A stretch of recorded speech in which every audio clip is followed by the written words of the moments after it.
you. Good afternoon, everyone. Good afternoon. You all excited for today? I'm excited. Thank you very much sa kanilang sibling. Talagang very blessed tayo sa kanila. So today, once again, welcome to our Sunday worship service. Which Sunday is it right now? Fourth? Third? Third. Yeah, it's fourth Sunday. We have 5 Sundays. Yeah, so it's the fourth Sunday of the month. I know it's September 22, yeah, 2024, and we're almost at the end of the Burr month. Of first Burr month, pala. Yeah. So I hope everyone is doing well. For those who are going for vacation, iba nagpunta ng vacation, so I hope they are safe. So still, we are in the subject of obedience. Okay? So that's the theme for the month, right? That's our September theme for this month. And as mentioned before, we will be focusing more on this subject as we share the Word of God for this entire month. Actually, next week it's going to be Kuya Willie, and he will be closing this subject about obedience. And I'm excited to hear that too. But for now, I'd like to continue emphasizing on this subject matter. Okay? And allow me to start it by directing our attention to the book of Jeremiah. Okay? Another Old Testament book, and one of the major prophets. Last time when I speak here, I was discussing, or I was sharing with you, the writings of a minor prophet. But this time, it's a major prophet. Again, what's the difference between major and minor? Major prophets, their writings are long. For example, the book of Jeremiah, it has 52 chapters, while the prophet Joel is a minor prophet because only 4 chapters, right? Short. That doesn't mean that one is higher than the other, but it's just only because of their writings. Again, the book of Jeremiah is authored by the prophet Jeremiah himself. All the things that is written on the book came from his mind, though he hired someone to write it for him. He hired a scribe, and the name of that scribe is Baruch. Right? So si Baruch, siya yung secretary. He was the one writing, while the prophet Jeremiah is dictating all the things that he would like to be written on his book. So if you have your Bible ready with you, I'd like to invite you again to stand up. And let's open our Bible in the book of Jeremiah, this time in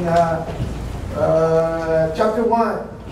Jeremiah, and let's read a couple of passages that will serve as our inspirational text for our message today. Inspiration meaning, kunin lang natin siya para short lang, para gamitin lang natin siyang jumping word. So open it in Jeremiah chapter 1, and we'll be reading verses 1 to 10. So this will help us introduce in our journey for learning the book of Jeremiah.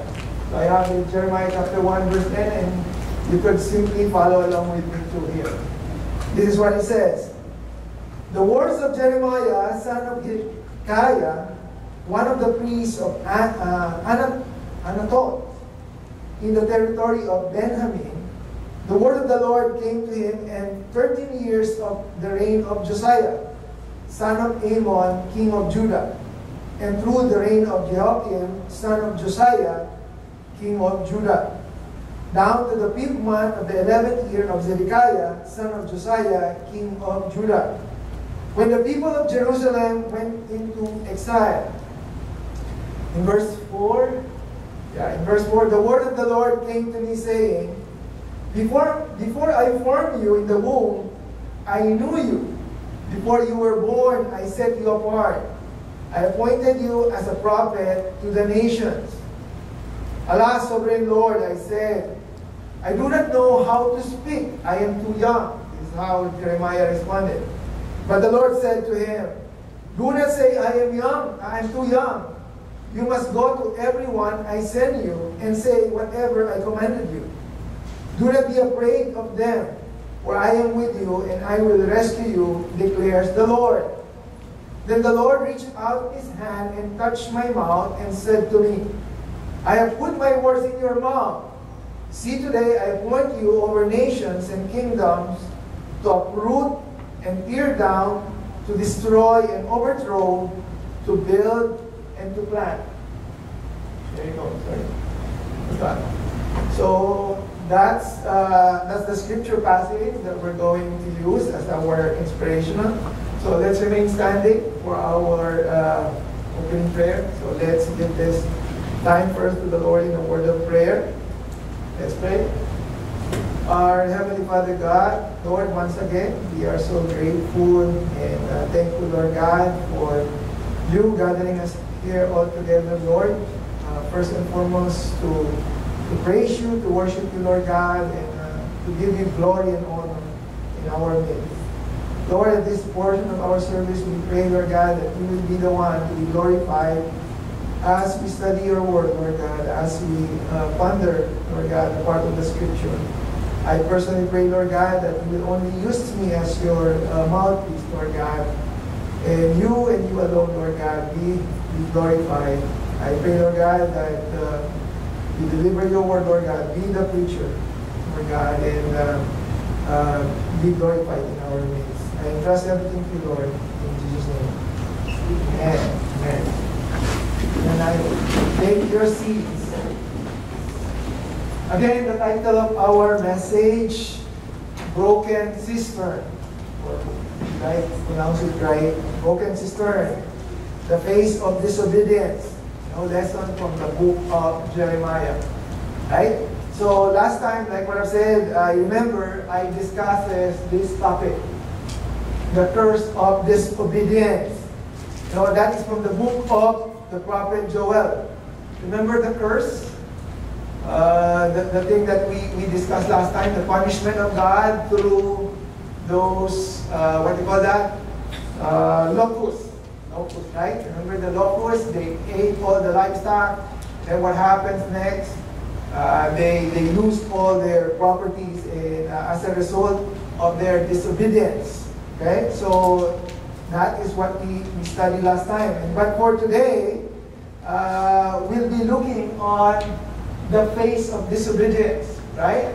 So last time we understand the curse, the end result. But this time, sometimes, how would we know, disobedience? And this is what we're going to look into. The way disobedient present himself. Para maintindihan natin how we could identify them. The way it looks, and this will be looking in the book of the prophet Jeremiah this time, right? So, what is our goal for today? Okay, this is our goal. The plan for today is first to understand the background of the book of Jeremiah, learn, what is it all about, the context, and some important key elements about it. And secondly, to reflect on it as we discuss on the subject matter. So today my goal is to introduce to you Jeremiah, the book and the prophet. Okay, and then after that, we'll try to pick up some lessons that we could get out from it. So, but before we dive in deeply in our main study for today, let's dig up some important background first. So probably, why dig up? Of course, because there's some, ang tawag nila dyan sa Tagalog, balloon, something. So we're going to dig up some background first. We're going to review some of the names, the places, and the time and other stuff which will help us understand the overview, the purpose, the style, and the structure of Jeremiah's writing. Okay? Before we dive into that passage, I want you to understand saan ba nanggagaling itong book of Jeremiah. So let's start. Let's talk about the book of Jeremiah. So what is the purpose of this book? If we read the entire book from chapter 1 up to chapter 52, we'll find out that the main focus of the book was to proclaim God's judgment. Okay? And this is God's judgment against the people of Judah. Okay? Because of their idolatry, because of their unfaithfulness to the covenant, and their obstinate disobedience to God's will. In line with our topic, obedience and disobedience. So that is the main purpose of why God called Jeremiah to declare His judgment to the people of Judah. And also on the other side, the other focus of the book is to deliver the promise of hope. So it's a two-phase purpose. God's judgment and the promise of hope. So it's going to be those two phases. If you're going to read the entire book, the main context or the main concept is about judgment and hope. Okay? Now let's talk about some timelines here. The book of Jeremiah came to existence in a very interesting way. Actually, in chapter 36, it tells us that after 20 years of preaching in Jerusalem, 20 years from the time he was called by God. Okay, so here's the timeline. Jeremiah is called by God to prophesy, meaning to preach in Jerusalem, 626 BC. Right? And 20 years after that, Jeremiah started collecting his sermons, points, and combining it into his writing. So meaning to say, Jeremiah has been called by God already, and he was preaching, prophesying to the people of Judah, and 20 years later, he sensed that God is wanting him to collect all his preaching and combine it in this book. So 20 years after his first calling, that's the only time he started writing the book. Meaning, when Jeremiah was called by God, he didn't immediately write the book. It took him 20 years before he started writing it. You know, and then in 586 BC, Jeremiah completed the book writing. So how many years is that, right? So it's from 626 to 586. Remember, in the Old Testament, pabalik, I mean, the longer the number of years, the farther from the time the Lord Jesus Christ came to earth, right? So Jeremiah did this, like what I said a while ago. He wrote the book by employing a scribe named Baruch. Kanina, sabi ko nga, he was the secretary. He was the one who compiled and wrote down all the collected materials into scroll. And besides the poems, the sermon, and the essay Jeremiah had, Baruch also gathered lots of stories about Jeremiah and linked it up all together in a combine. So basically what happened is that this book becomes like an anthology. When you say an anthology, it's a collection of collection, right? It's been arranged to present this prophet as a messenger of God's justice and grace. So the writing in the book of Jeremiah comprises of poems, preachings, essay, and the story about Jeremiah himself. Okay? So Jeremiah is classified as a prophetical book, meaning it's a book of prophecy. And it is one of the major prophets in the Old Testament because there are only 4 major prophets, right? Isaiah, Jeremiah, Ezekiel, and Daniel. The rest are minor prophets, meaning it's short, just like what I mentioned a while ago. Technically, the book has 52 chapters. And this can be divided into 2 major sections. Okay? When you read the book of Jeremiah, it can easily be understood if you have this in mind. The 2 sections. The first section is from chapter 1 to 45. Remember, there are only 52 chapters. So from chapter 1 to chapter 45, the writings in those chapters are the things concerned about Judah. Everything about Judah. Everything about the people of God. You know, events before the fall of Jerusalem, events during the fall of Jerusalem, and events after the fall of Jerusalem.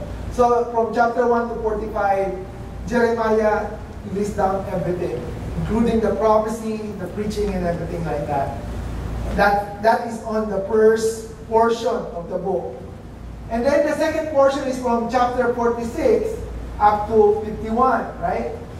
And that concerns about the Gentiles, meaning, you know, the people outside Judah. or the people outside the people of God, right? So you could see there in chapter 46 to 51, Jeremiah focused more on the 9 other nations. In chapter 46, he talks about the Egyptian. In chapter 47, Philistia. Chapter 48, Moab. And then in chapter 49, Ammon, Edom, Damascus, Elam, and 2 Arab tribes. And in chapter 50 and 51, he talks about the Babylonians. Right? So we could see here that Jeremiah gave some emphasis on the people of Judah and the people of the Gentile in his book. So that is how we could understand it. So those are the purpose, as I mentioned a while ago, the timeline and the outline of the book of Jeremiah. Right? So that is the book. Now let's talk about, or let's get some information about the person himself, about the prophet Jeremiah. Right? Prophet Jeremiah is the son of a priest. Okay, and the name of his father, who is a priest, is Hilkiah. And he was from the small town of Anato in Judah. We have read that on verse 1 of chapter 1. That is where Hezekiah introduced himself, that he is the son of the priest. Let's look at his calling, the calling of Isaiah. Okay, so in chapter 1, verse 1 to 2, this is what it says. The word of Jeremiah, son of Hilkiah, the father, which is a priest of Anato in the territory of Benjamin. Look at verse 2. The word of the Lord came to him. So this is his calling. Now, because of his lineage, Jeremiah would have been raised as a priest. Kasi yung tatay niya priest. Because his father is a priest, so he would have probably been raised as a priest. Though there is no record in the Bible about his priestly ministry. It doesn't exist in the writing. Instead, God chose Jeremiah, a man of undeniable strength and courage, to speak to the people of Judah on behalf of the Lord. So instead of being a priest, God called him to become a prophet. Okay? And this is despite that, eventually, the people of Judah would not listen to him. God knows already, but despite that God knows already, he still called Jeremiah. Okay? Jeremiah began his ministry sometime in 626 BC. Right? Around that time, 625 BC to 582. This particular period is the period between the final decades of the divided kingdom and up to the ending decades of the exile stage. Remember, the people of God, the nation of Israelite. It used to be a one nation before, right? Yung United Kingdom. And then what happens? They become divided, southern and northern, right? Because they don't want to follow Solomon at that time, so na-divide sila. They were divided. And Jeremiah lived during those times. Okay? At the end period of the divided kingdom. And then after the divided kingdom, what happens next? They were conquered.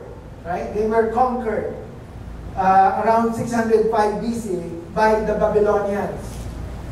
Jeremiah was nearly 20 years old. He was a teenager when he began to prophesy, or when he began his ministry. And he continued that office for the rest of his life. And some for 40 years. So yun yung kanyang buhay. His calling was to be a prophet, a messenger of God. So that is his calling. Right? Yeah. So remember, as I mentioned here, 625 BC to 582 BC, the people of Judah were first conquered by, actually it's not conquered, but they were threatened by the Assyrian first, and then the Egyptian, and then eventually the Babylonians were able to conquer them. So basically, what I'm trying to say is that these people of God, they are being, tawag nila doon, yung lagi silang sinasakop. Pero hindi naman nagtatagumpay. They are oppressed. They are always being oppressed by different nations. And these are the nations that oppress them. And the only one who succeeded to conquer them are the Babylonians. Okay? And this is the time where Jeremiah lives. Ito yung panahon where he is living. So imagine if you are on his period, it's chaotic. Because there's always somebody who's trying to oppress them. Right? So what's the point? Why do we need to understand this? Because this will help us understand his writing. So that was his calling, to become a prophet during that time. Okay? So let's move on. His calling. Now let's look at the condition. What is happening? In the 30th year of the reign of Josiah, son of Amon, king of Judah, up through the reign of Jehoiakim, son of Josiah, king of Judah, down to the 5th month of 11th year of Zedekiah, son of Josiah, king of Judah, when the people of Jerusalem until when the people of Jerusalem went into exile. So that is what I'm trying to say. So his life started from during the divided kingdom up to the point that they were exiled. They were captured, right? Historically speaking, Jeremiah came into the picture 60 years after prophet Isaiah. Okay? Remember, Isaiah, in the book of the Bible, you will see the prophet Isaiah's writing, and then next is Jeremiah. With those two books, there is 60 years in between. Okay? 60 years after the death of prophet Isaiah, Jeremiah became the new prophet on the scene. God has called and raised up Jeremiah as a successor of prophet Isaiah, who was killed by being sawed into two. Hinati siya sa gitna, di ba? Who? By King Manasseh, the ruthless king of Judah during that time. So fast forward, 60 years, a new prophet has been introduced. So Isaiah first, and then after 60 years, prophet Jeremiah. Okay? Though, the only problem is that when Jeremiah came into the picture, look at this, what is the condition? Isaiah left off the people of Judah. They are in a very worse situation. Right? They are spiritually down. They became worse as compared before. The reason being is because they did not follow what Isaiah said. So ano nangyari? They did not follow Isaiah. So what happened? Lumala ang sitwasyon. Right? It becomes worse. They did not listen to Isaiah, so what do you expect? And that's the reason why probably God said, okay, let me send another one. Here comes Jeremiah. But the problem is, probably during the time of Isaiah, they're a little bit okay, but eventually, their spirituality, become worse. They did not heed the words of Isaiah. Time after time after time, prophet after prophet after prophet, the people of God are turning away from God and turning to themselves, or even turning to idols, right? False God. So in short, spiritually speaking, they are in a worse condition or situation than as they are during the time of prophet Isaiah. So that was the condition during the time of prophet Jeremiah. So he was called by God, but at the same time, the condition is worse. So put yourself on his shoe. Right? Now let's look at his commission. So let's look at his commission. We're talking about the prophet prophet Jeremiah, okay?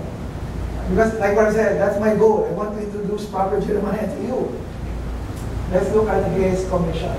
Jeremiah chapter 1, verse 9 to 10. Look at this. Then the Lord reached out his hand and touched my mouth and said to me, I have put my words in your mouth. See today, I appoint you over nations and kingdoms. For what purpose? To to uproot and tear down, to destroy and overthrow, to build and to plant. That is Jeremiah's purpose, right? Actually, if you look at Hebrew, Jeremiah's name is Yirmiyahu. Okay? I don't know if I pronounce it right, but that is his name in Hebrew, which if we translate it into English, it means God throws. Parang throws, parang throw up, parang iniluwa. That's what the meaning of his name. Literally, what his name, Jeremiah, is telling us is that God is about to throw up. Right? Because the people are about to receive his judgment in the form of the Babylonian Empire conquering them. So during this time, Babylonian is not yet conquering the people of Judah. Basically, Jeremiah is saying, it will happen. Right? It's a prophecy. Right? History tells us through Jeremiah's prophecies that God will bring the Babylonians from the north and they will besiege Jerusalem. That they will destroy the temple and they will exile thousands of people, the Jewish people, up to Babylon. I-imprison nila. They will imprison the people of Judah. You know, that God will use the Babylonians as a way of disciplining his people. And he's going to put them on a 70 years captivity in exile. And that's the reason why we have that exile period or exile stage. Because during that time, the people of God is in bondage or in prison for 70 years. Okay? Imagine 70 years. You know, your whole lifetime you are in bondage, right? And this is how God works, right? With us sometimes. That if we are drifting away from Him, and if we are not willing to walk according to His will, and if we are being unfaithful, God's love, God will always love us enough to never allow us to remain as we are. Meaning to say is, hindi niya papayagan na lumayo tayo ng lumayo. He will not let us to drift further and further away from Him. And sometimes, it hurts through His discipline. See? It says there, to uproot, tear down, to destroy and overthrow. But in the end, the purpose is to build and to plant, to have something new. Right? You know, sometimes before you see a good plant, you have to remove all those weeds first, right? So this is what the Lord is trying to do here. And that is what He did with the Jewish people during the time of Jeremiah. He brings the Babylonian as an instrument or agent of discipline to His people. And then eventually what happened? Pinalaya din naman. Right? They were released eventually. But first, they have to suffer the consequence of disobedience. And all these things are written in the book of Jeremiah. From chapter 1 to 52. Of course, I'm not going to cover everything in one preaching, right? And this is what Jeremiah sees before it happened. God has given him the vision of what is going to take place to the people of Judah. He was called by God and he was commissioned by God. He was commissioned by God. Okay. Now let's look at his character. So we understand his calling, the condition, his commission. Now let's understand his character. Okay, look at chapter 1, verse 6 and 8.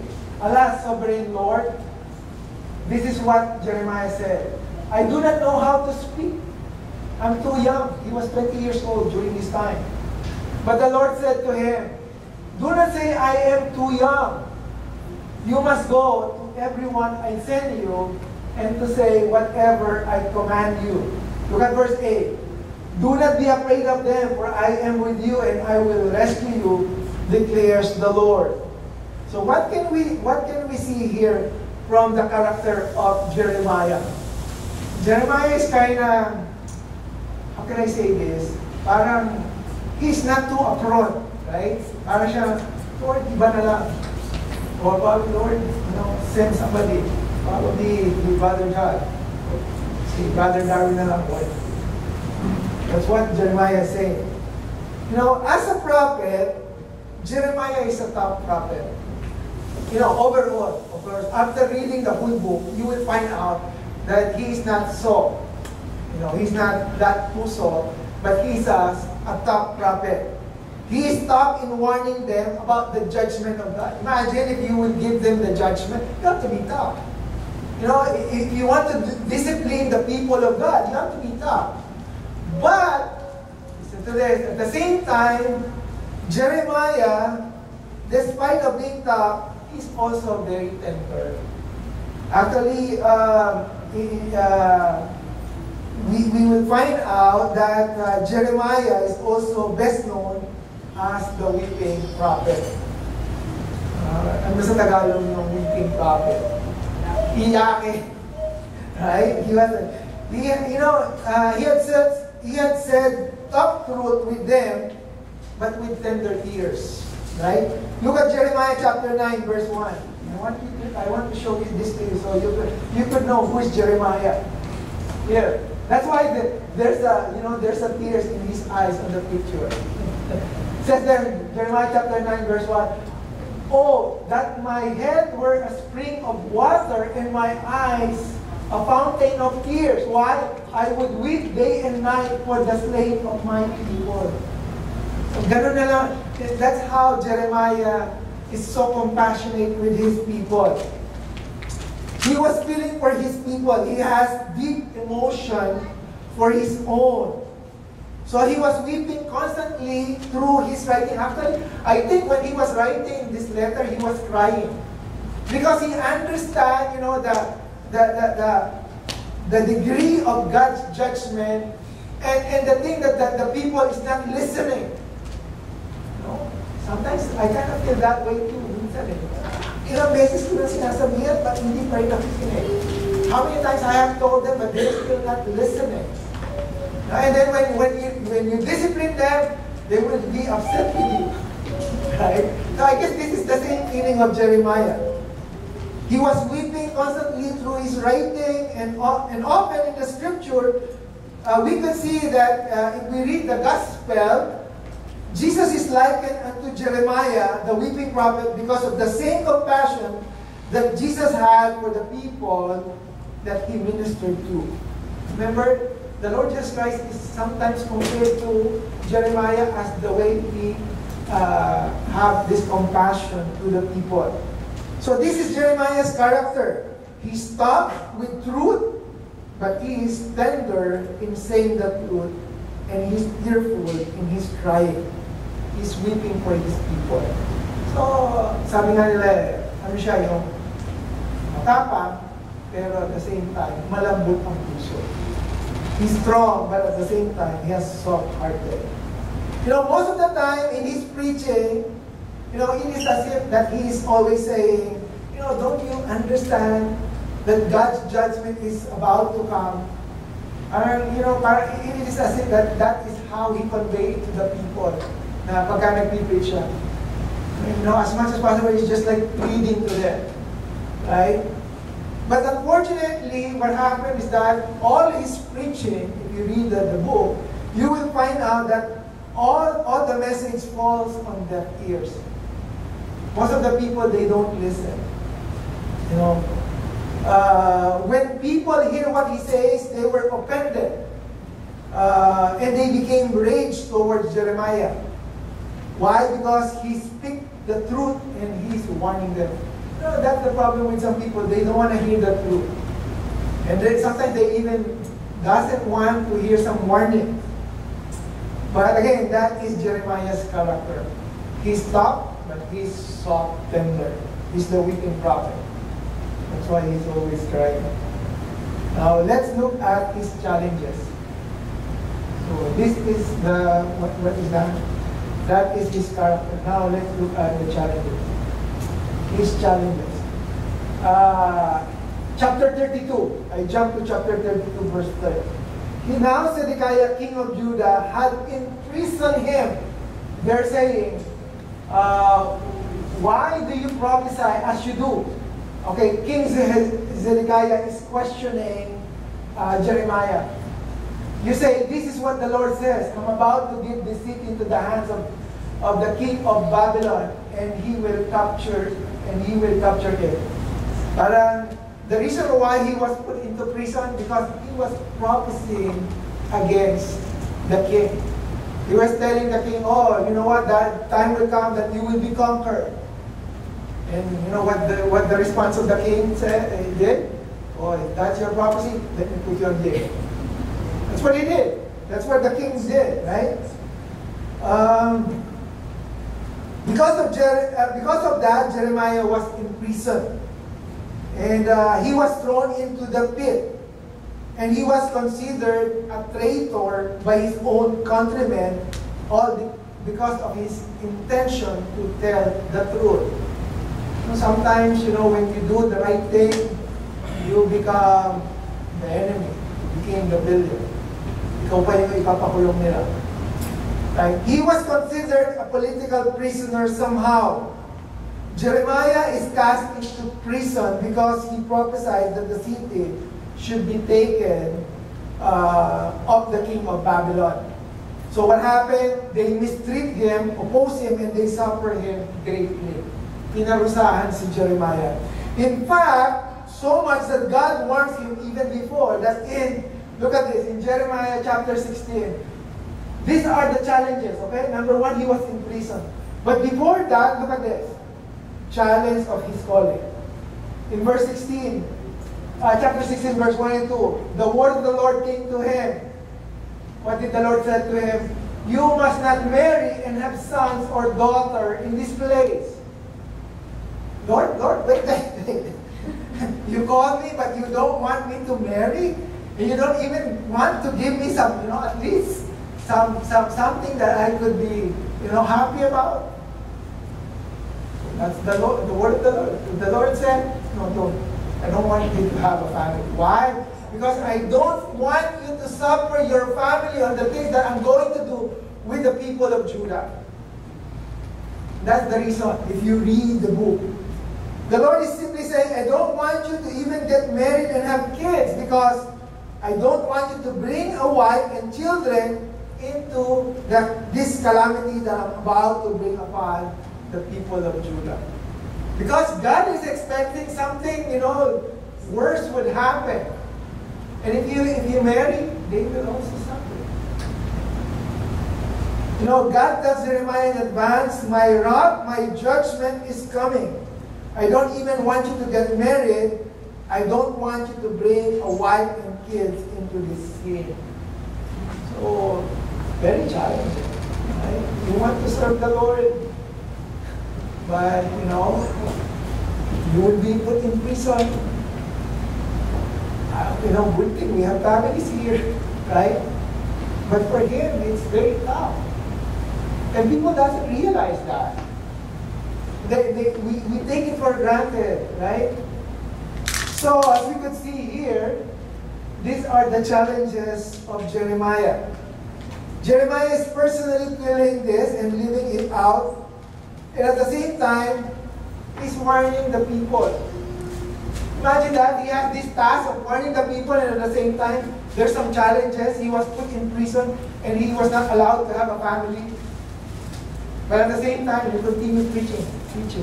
Continue to warn the people. Right? But the sad part is that, hindi na nga siya nakapag-asawa. He was not able to have a family. He was even put into prison. But the sad part is the people of Judah, were beating him. Right? They are throwing him into pit. They were imprisoning him. They are mistreating him. They were even insulting him, rejecting him, and they're doing everything that they can do to avoid what he would have to say. Talagang iniiwasan nila si Jeremiah. Right? You read the book. And when they hear what he has to say, they do everything to hurt him. Though God allowed Jeremiah to live his life in full, And with that, he was able to see everything that he prophesied to take place. In his own eyes, Jeremiah saw what God has given him in a vision. And this is the thing we get we could get the feeling here of what's going on during the time of Jeremiah. Right? So now we understand the book. Right? We understand how it was written, and somehow we understand the challenges, the commission, the calling, and even his the condition of his life. Now, those are the background, right? Those are the background that we see about the book, and most importantly, the person behind those writings. So this time, let's proceed now to that portion where I would like to draw our attention. Okay? Because like what I said, we cannot read the whole 52 chapters. I want you to only focus on this thing. And that thing is to answer that big question. Right? The big question is, why is God so angry and burnt out about the people of Judah? Remember, Jeremiah was called by God to deliver judgment, the message of judgment to the people. But the question is, why? Ano bang ginawa ng mga tao? What did the people of Judah do in order for them to receive this kind of judgment? And I guess this is my segue in my title, Broken Cistern in the Face of Disobedience. What did the people do in order for them to make God angry? And like what I've said, this is going to be our subject. Why is God so mad? Why is God so mad? Meaning, why is he so upset with these people? We understand that Jeremiah is called and commissioned by God to deliver God's impending judgment. We also learned that the book of Jeremiah covers the prophecy of what is going to take place. But the hanging question is, why? Why God is so mad? We know that God is a righteous God, right? We understand that He is patient, not wanting anyone to perish, but all to come to repentance. In reality, God doesn't want to punish us. But the problem is, all of us are disobedient. At some time, we all know, or many times in history, have shown that at some point, His patience has limit too.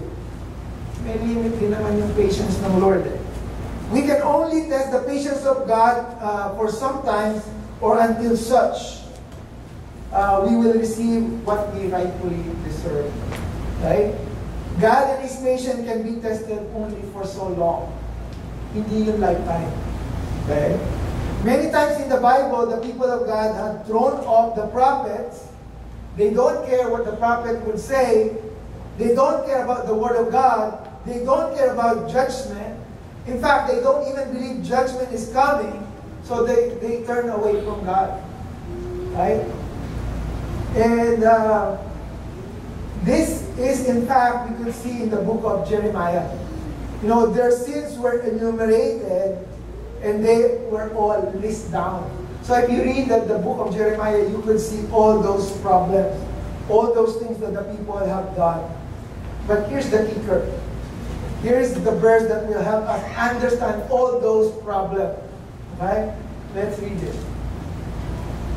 Jeremiah chapter 2, verse 13. Okay? Look at this. This is what the Lord has said. My people have committed how many? 2 sins. Okay? Number 1, it says here, they have forsaken me, the spring of living water, and they have dug their own cisterns, broken cisterns that cannot hold water. Okay? So, this is what the people of Judah have committed against the Lord. And that's the reason why God is sending the judgment. So, we could see here that we could see here that with God, their sin can be classified into 2. Like them, all of us fall into two main sins. And this is what we will highlight in our study. The face of disobedience. The first one is the sin of abandonment. Right? They have forsaken me, the spring of living water. I think all of us understand that water is a precious commodity. Right? Especially if you live in a hot climate like in the Middle East. You've been to the Middle East, Kuya Willie has been in the Middle East. You will need water there, right? Because it's so hot. All of us need water, but especially in that kind of environment in Jerusalem. Fresh water source is vital to the survival of the people. And back in those days, according to some research writing, the only water source that sustained the city of Jerusalem were two springs. Okay? Number one is the unnamed spring in the Bible that filled the pool of Bethesda, located in the northern part of the city. And the second one is the spring named Gihon. This is the site where King David was anointed as the king of Israel. So meaning, sabi nila, during that time, there are only two sources of water, Gihon and the other one. And basically, what we're trying to say is that they were all completely dependent on the source of this spring for water. Water is necessary for their survival, right? And that is the kind of thing that God would like them and for us to see here. The implication. The implication is that they have neglected the source of their sustenance. God is how can I pronounce this? God is metaphorically.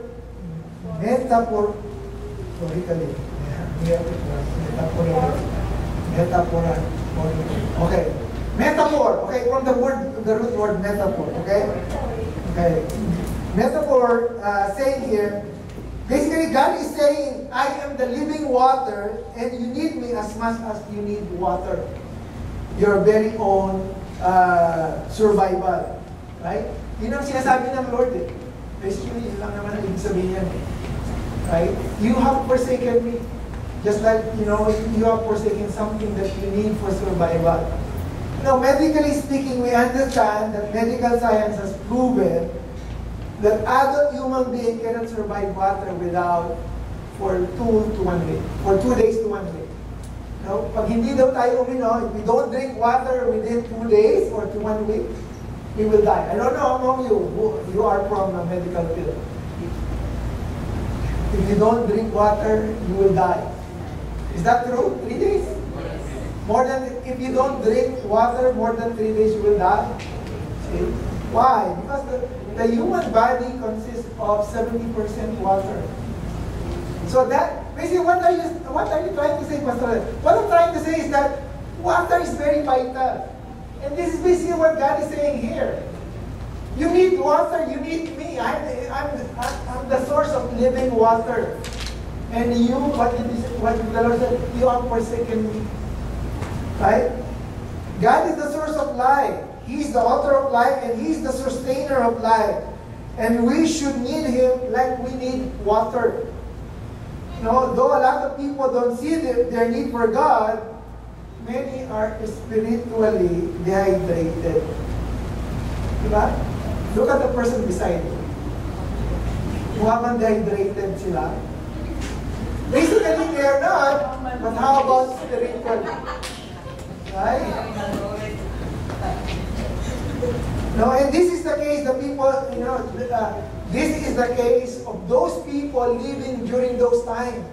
They are all dehydrated spiritually. Why? Because they have forsaken God. Basically, God is saying, you have forsaken me. Right? The source of living water. I hope we don't. That is the first problem. That is the first phase of disobedience. They have abandoned the Lord. And what's the second one? There are only two that we're going to discuss today. The second one is they have dug their own cisterns, broken cisterns that cannot hold water. Basically, they replace. Sin of replacement.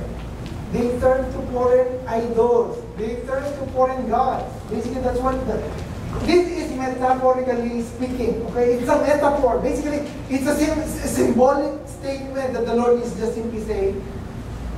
But reality speaking, what happened is they neglect God and they went to their foreign idols. That's the problem with these people. They came up with their own statues and images for them to worship. So basically, that's what God is saying. You neglect me and then you go to your foreign gods. Right? So that is what that statement is saying. The people of Judah did not see their need for God. Probably they said, oh, you know what, may trabaho naman kami. We have work here, so I don't need God. I can provide for myself. Sounds familiar? Right? They feel that they are fine by themselves and responded to Jeremiah. They do not respond to Jeremiah's message. They would rather turn to their other gods, which we all know, those gods they are preparing are man-made, that they won't be able to save them, to provide for them, and even protect them. Right?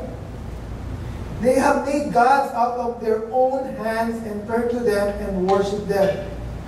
They are willing to forsake the true and living God for those idols. Okay?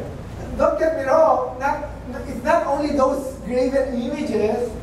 Idols can be in the form of something that captures your attention, that captures your time, right? It says there, they have dug their own cisterns. You know, broken cisterns that cannot hold water. Again, this is another metaphor statement from God. No, God is trying to communicate a spiritual condition to the people as they forsake Him. Instead of turning to the true source of living water, they turn to their own way. They manufactured for themselves cistern. You know, which God says they made, what they made are broken cisterns which cannot even hold water. Okay, what is cistern? Ano nga ba yung cistern? You know, to give you a better picture of what cistern is, let me show you this picture. This is a cistern.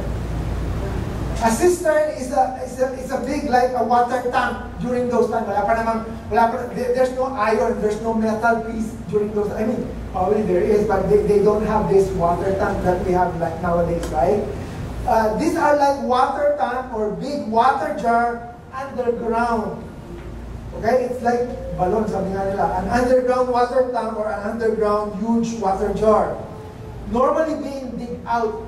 Normally yung parang in-excavate. It's like a well in some form. Normally they are being dig out like a pear shape or a pear shape. I mean pear shape. This is about 15 to 20 feet deep, which can hold about few hundred of gallons of water. So parang siyang basin na kung saan kinukulik yung tubig, right? Actually, modern archaeologists have discovered more than 50 ancient cisterns just around the city of Jerusalem today. The purpose of this cistern is for them to capture water, and to do that, normally after digging out, they would go inside the cistern, and they would line the interior of the cistern with lime plaster para hindi mag-leak. So they would, parang mamasimbihan nila siguro sa loob, right? To make it more waterproof. Which most of the time what would happen is that plaster or that lime inside would crack up. There would be some pressure from the bedrock, and so all the water would end up seeping out. Magkano rin yung tawag? Mawawala din. Parang butas. Right? So that is the same concept here. What God is saying to them. He's like saying, you have forsaken me, the source of living water, the spring of living water, and you have turned to this cistern, which are broken. Kiniwanan niyo yung living water, pero nagpunta naman kayo doon sa broken. You know, you left the living water and went down to those cisterns that is broken. You have and keep on expending a lot of efforts and energy or something that will never quench your thirst or satisfy you, because they have hole in the bottom.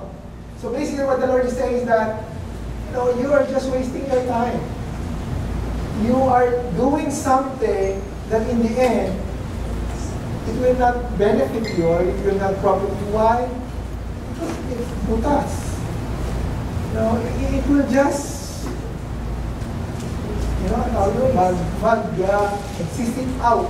It will just sit out. Right? Same thing. Sometimes, let's put this in our modern day application in our life. Sometimes we do a lot of things, try to improve our lives, and then we try to forget God. We give so much attention with our careers. We try to accumulate wealth, but in the end, it's going to happen. Right? Trabaho ka ng trabaho, overtime ka ng overtime, to a point na you don't go to church. That's sad, right? Apart from God, they are living their lives in such a way that they are trying to do something that would not satisfy them. Apart from the Lord, they will also realize that it's all an empty life. Right? Mayaman ka na, maganda yung career mo, but apart from the Lord, it's all broken. All the water you are saving is a cistern leaking. Right? So those are the two phases of disobedience. Let me go now to my application and challenge. What's the challenge? What's the challenge? Challenge now is, how about us? Right? Are we pursuing something that in the end, it's nothing? Are we valuing things according to what is really more important? No, let's ask ourselves. Right? Are we forsaking the true living water? And secondly, are we also on top of that building ourselves broken cistern? Right? Iniwanan mo na nga ang Lord, tapos pinalitan mo pa. Hindi maganda. For some of us, we may have been a Christian for a very long time. And if we've been attending our church for that long, we all know that in the Bible that there are so many references that telling that God is the source of living water. Remember the story of the Samaritan woman in the well? What did the Lord Jesus Christ told her? This is what the Lord said. Everyone who drinks this water, the water in the well, will be thirsty again. But number 14, verse 14. Whoever drinks the water that the Lord Jesus Christ will provide, he will never get thirsty again. How about you? Are you thirsty? I hope we catch that. And before I close this message this afternoon, I'd like to leave 4 things that I would like us to think and remember as we depart from this place. And this is based from what we so far understand. Again, this is 52 chapters and we cannot cover everything, right? My main goal is just for you to understand who Jeremiah is and what happened. And what is the disobedience that they have committed, why God is giving them this judgment. And here are the 4 things that I would like you to take home. Number 1, God's warning about judgment are also an expression of God's grace. It's true, right? The Bible was given to us to serve as a warning for judgment and an encouragement of hope. Let's read our Bible and apply it in our lives. Hindi naman darating yung judgment, matagal pa yan. Magpapakasarap muna ako.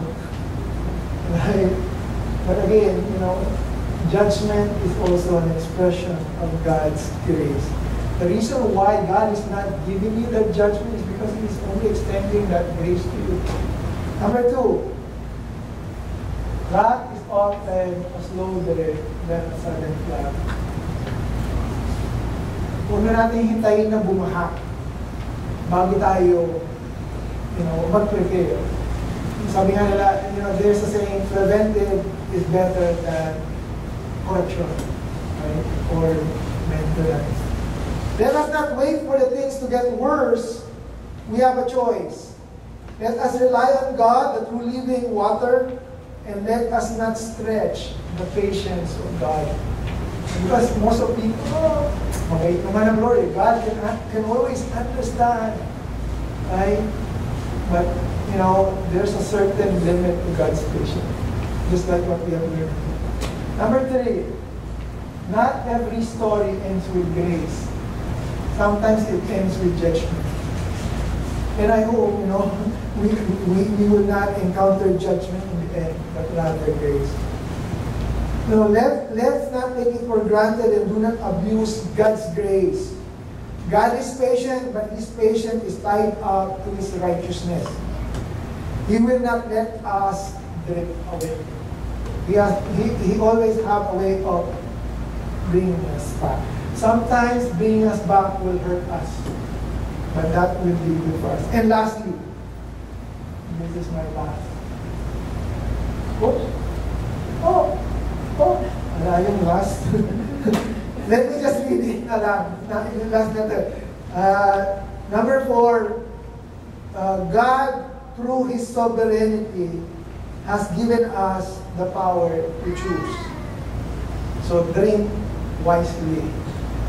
We could drink from the true source of living water, or take a chance drinking from our own man-made broken cistern. It's our choice. Let's pray. Our Heavenly Father God, Lord, once again, we are so thankful, Lord God, for giving us this time, Lord God, to understand and realize the face of disobedience. Lord, forgive us for sometimes we forsake you and disregard you, Lord God, and sometimes we turn to our own little ways in our own. Lord, help us to be more focused on you. Thank you, Lord God, for the life of Jeremiah, for giving us this warning, Lord God, about the things that you have done in the people of Judah. Lord, we pray that as we continue with our walk with you, Lord, that we will live according to your will in our life. That we will focus more on the living water, Lord God, that you have given us. Thank you, Lord, once again, and we commit to you the rest of the day. In Jesus' name.